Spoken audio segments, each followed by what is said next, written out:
My look at the Indiana Jones series continues in 1984's Indiana Jones Temple of Doom.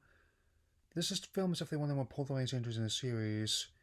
While Crystal Skull is often a franchise go-to whooping boy these days, this one ended up being controversial more than once despite its relative success.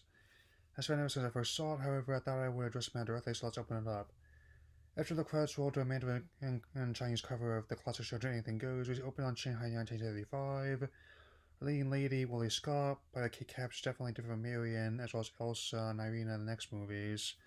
Though Caps I did actually see this on the Mandarin. Also suppose that stage like the TARDIS, it's bigger on the inside. Jones, played again by Harrison Ford, is meeting with a man named Lao Che, played by Roy Chow. Exchanging remains a new Hachi for the Hope Diamond. However, as they toast their meeting, it turns out that the champagne is poison, and Jones demands the antidote despite Willie's protests.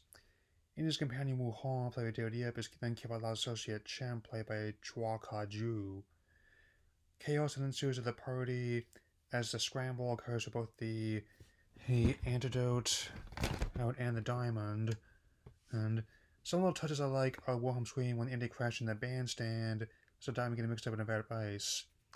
Ice getting mixed in with ice. Ha ha ha. As Indy and Wooly escape the club Obi-Wan, no doubt named for a certain iconic Jedi Master Lucas created, they land in the backseat of a car being driven by Short Round, played by Jonathan K. Kwan, his first film role. While he and Wooly are often sources of ridicule from many fans, and even though I don't agree with everyone's complaints, I can understand how they feel, at least. I must say, this version of Shanghai's film is definitely being a lot of older films that actually combined elements of China and Japan to a Far East aesthetic. Further, by this coach actually being from the McCall. They will escape on a plane chartered by Whipper, played by Dan Aykroyd in one scene, but turns out the plane belongs to Lao Che. His men dump the fuel and take all the parachutes, forcing Indy while Sharon to escape by using a rapid makeshift cushion. To think people would give the French Skull so much hate. To be fair, it was actually quite difficult to film the sequence because of technical limitations at the time. The chroma key is slightly obvious from my understanding, so it's passable in 1984. Though the dive and the ensuing whitewater rafting sequence still hold up, the plane crashing the mountainside and the raft slaying down the mountain are clearly two separate elements. Anyway, Jones is trying to find a Royal Delhi, but he, Wally, and Shortrunner come across a village and rendered barren by the theft of the sacred Shankara stone. They have been largely without food or water, and the children have been taken hostage by and Pancart by a thuggy cult. I will address the elephant in the room in a moment, and that's the ones riding a Pancart. The journey of Pancart results in many misadventures both on and off screen. In the film, Wally laments how she made a fool of all the wildlife, which in the show I get a good laugh at over a game of cards. During production, they had to file an insurance claim on her costume in the opening scene when one of the elephants tried to eat it. Harrison Ford was also laid up a while for a botched stunt. Won't be the first to got into the set, and it wouldn't be the last either.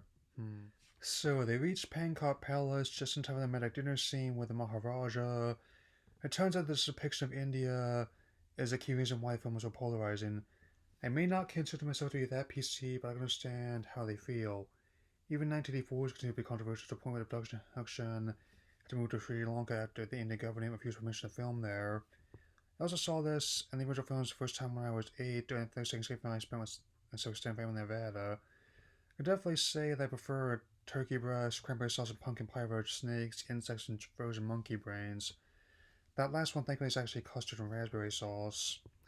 Two were butchered to death in their guest rooms and hidden chamber lead to the Tetra Temple of Doom, where all the children are being held hostage. We then introduced the villain of the film, Mullah Ram, played by Amrish Puri, arguably the most evil villain of the entire franchise. As it turns out, the film's dark tone were largely influenced by the fact that smugglers going through the wars at the time of reduction was all their feelings in manner form. It's not a total stretch where they made a movie where the female leads and sorrowful and the villain tears out people's hearts. On that note, the film's content, along with Singer's Gremlins, also be a production, played a large part of the PG-13 rating. Films are too intense for PG, but not intense enough for R. It took a while for it to become more commonplace, and even longer for the family eventually become a viable film genre again.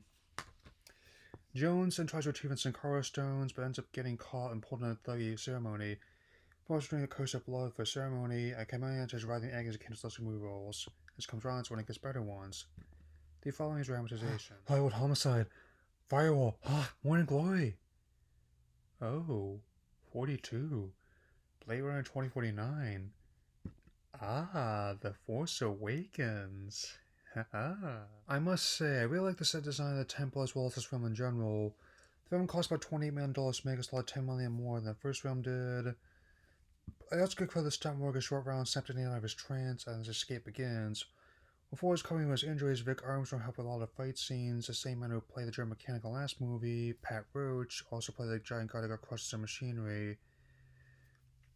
Also, no people will be on if I don't mention this, but Pat Roach died some time ago. I wish the best to his friends rather than co-workers. I also just get a thrill about the escape and the mind cuts every time. That's my favorite parts of Disney Invited too, and I'd like to go there again after 20 years since I was there last. Everyone nearly escapes, getting washed away by a giant rush of water, and now the final staff is about to begin with Mola Ram, the Thuggy, and Jones. Even with people getting their faces melted off in the last movie, and exploding, this is definitely a darker film than Senior. And I do like the bridge joke of not only last but this, also other than this one, Indy was good but lost in the Shanghai chase. Stealing sort of one of the soldiers, he cuts the bridge instead of Ramsman falling into the mouths of hungry alligators. It's still air in this film, but it's no more of one than the film series just wants paying homage to. Ram reaches for his Shankara stones, but two of them burn through Indy's bag and send him flying off the cliff and heaven to his doom, coming Gator Chow. As the British ward off the Thuggy members, the Shankara stone and the children return to the village as Indy once they're go their separate ways. Even though I can understand how not everybody likes this one as much as the other films, I still love this one every bit as much as I did when I was 8. While Leo's The Lost Ark and Last Crusade still stands great films, this one Crystal Skull are films tend to be the more divisive entries in the franchise. And it's kind of the opposite of the Star Trek films, where the odd number ones are often more divisive than the even number ones in that series. This one has the odd number one scenes better than the even number ones in some circles. Still, the film is not totally without merit in my eyes. The action is top notch, and even though some of the chroma key has aged, its practical special effects and set design are impressive for the time. John Williams' score also complements around perfectly, and even though Williams and Short Round aren't figures by any means, they do play off well for how down to earth Jones is. He's still a hero that's both relatable and ideal fantasy, even with the film taking place chronologically before the other ones.